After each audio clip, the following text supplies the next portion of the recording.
they withdrew $80 from his checking account. So what does that mean? Is that a positive or negative change? It's kind of funny because it depends on whose perspective you're looking at, right? If you're looking at the person who is Trey, or sorry, if you, well, I guess yeah, it's kind of weird, right? Like he's getting $80 in his hand. But the idea is that his bank account is, oh yeah, it says that actually, change in his account. So the account, while he's getting money, the account's losing money. Anytime you're seeing a loss, it's a negative. Nicole's test score average increase. Anytime we're talking about an increase, we're talking about a positive 7. Now you don't have to write +7, you can just write 7. There we go. Let's go to the next one.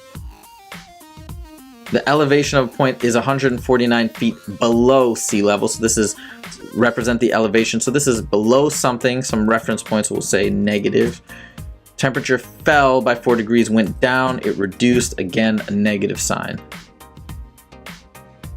Last but not least, dive to a point 640 feet below sea level. Let's use a negative there.